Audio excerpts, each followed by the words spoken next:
लोग मुझसे पूछते हैं फोन करके कि असदुद्दीन अवैसी ये कैसा हो रहा है, ये क्या हो रहा है। लोग तकलीफ महसूस करते हैं और लोग पूछते हैं कि कहां है सलाहुद्दीन अय्यूबी, कहां है वो सलाहुद्दीन अय्यूबी। अरे तुम अपनी औलाद की क्या तरबियत कर रहे हो?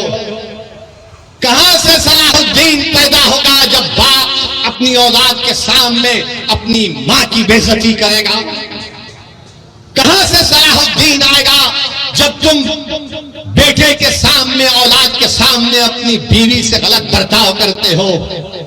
कहां से सलाहुद्दीन आएगा जब नौजवान गुनाह करते हैं, जिना करते हैं? कहां से सलाहुद्दीन आएगा जब तुम जिना करते हो? कहां से सलाहुद्दीन आएगा जब तुम अपने हाथ से अपने भाई का कत्ल करते हो? कहां से सलाहुद्दीन पैदा होगा जब हमारी बेटियां गुनाह करती हैं? सलाहुद्दीन कैसे पैदा होगा? जब तुम नेक बनोगे, जब तुम गुनाहों से दूर रहोगे, तुम रसूलुल्लाह सल्लल्लाहु अलैहि वसल्लम से बेपनाह मोहब्बत करोगे तमाम चीज और दुनिया से बढ़कर। सलाहुद्दीन अय्यूबी जिंदगी में जब तक बैतुल मुक़द्दस मस्जिद अक़सा पर कामयाबी हासिल नहीं किया, उसकी पेशानी पर बल रहता था। बास जगह मैंने पढ़ा कि सलाहुद्दीन अय्यूबी जब तक फलस्तीन पर कामयाबी हासिल नहीं किया वो मुस्कुराता नहीं था। लोग उससे बोलते थे, सलाहुद्दीन तुम मुस्कुराते क्यों नहीं हो? तुम्हारी पेशानी पर बल क्यों नहीं आता? तो सलाहुद्दीन कहता था कि क़िबले अव्वल हमारा रहा है। 17 साल रसूलुल्लाह सल्लल्लाहु अलैहि वसल्लम ने क़िबला बनाया, वो जगह जहां पर आक़ा दो आलम सल्लल्लाहु अलैहि वसल्लम जमीन से आसमानों पर अल्लाह का जाकर दीदार करें, उस जगह पर जब तक हम कामयाबी हासिल नहीं कर दे, सलाहुद्दीन कैसे मुस्कुराएगा? सलाहुद्दीन के पेशानी से बल कैसे जाएगा जब क़िबले अव्वल मेरे साथ नहीं? मेरे अजीज दोस्तों, बुजुर्गों, नौजवानों, तुम आज आराम से हैदराबाद में बैठे हो, तुम्हारे घरों पर बम नहीं गिर रहे हैं, तुम्हारे भाइयों का कत्ल नहीं हो रहा है, तुम बेघर नहीं हुए हो अल्हम्दुलिल्लाह। मगर गाजा के गरीब लोग 21 लाख की आबादी में 10 लाख बेघर हो चुके हैं। और ये जालिम इजरायली हुकूमत चाहती है कि इन तमाम गाजा के लोगों को खाली करा दिया जाए और उसको सिक्योरिटी जोन बनाकर इनको सीनाई के सहरा में ले जाकर छोड़ दिया जाए। कोई दुनिया खामोश है, सन्नाटा है। अरे जिसने मारे उनको देखो, मगर इन गाजा के गरीबों ने तुम्हारा क्या बिगाड़ा था? मीडिया में एक तरफा रिपोर्टिंग कि ऐसा हुआ, वैसा हुआ, फुला हुआ। अरे कभी तुमने देखा 70 साल से इजराइल ऑक्यूपायर है, इजराइल ऑक्यूपायर है, फलस्तीन ऑक्यूपाइड टेरिटरी है। ऑक्यूपेशन तुमको नहीं दिखता, जुल्म तुमको नहीं दिखता। बताओ, जिसके पास कमजोर है, जालिम जुल्म कर रहा है तो जालिम का साथ दिया जा रहा है, और जिसको बेघर कर दिया गया।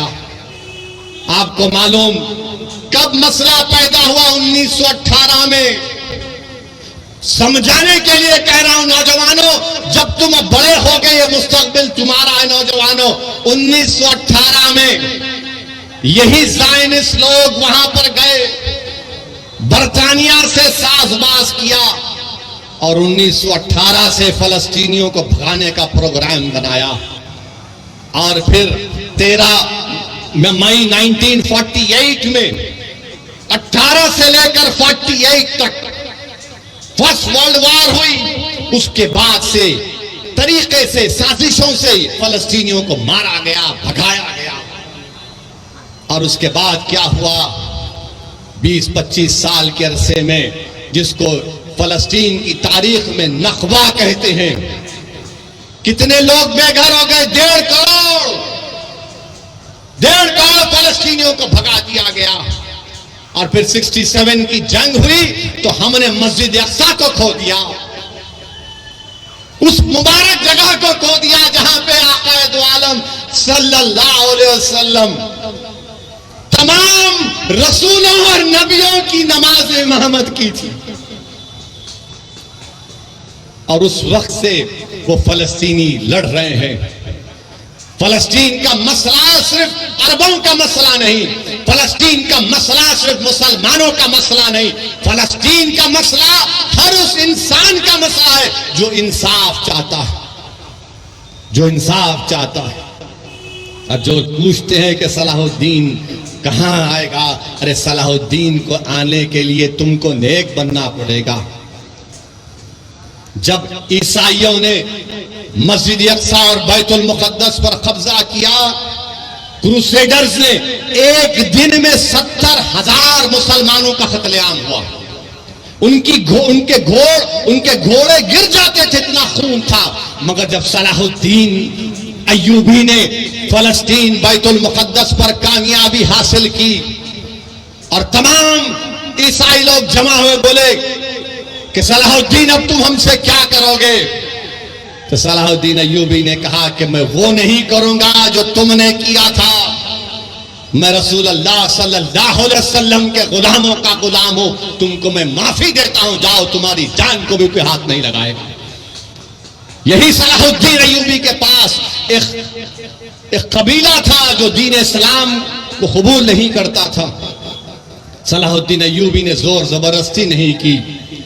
एक कबीले की एक औरत आई सलाहुद्दीन अय्यूबी के पास और आकर कहा कि सुल्तान, मेरे 4 बच्चे गायब हैं, मेरे बच्चों को वापस लेकर आओ। Salahuddin Ayyubi Fatih फलस्तीन, Fatih Betul मुकद्दस उठता है, अपने जिस्म पर जर्रा पहनता है, तलवार उठाता है। वो औरत खातून कहती है, कहां जा रहे सुल्तान? तो कहा, तेरे बच्चों को तलाश करने जा रहा हूं। वो हैरान होकर पूछती, आप जाएंगे मेरे बच्चों के लिए? बोले, हाँ, तेरे बच्चे मासूम हैं। फजर को निकलता सलाहुद्दीन अय्यूबी, जहर हो जाती।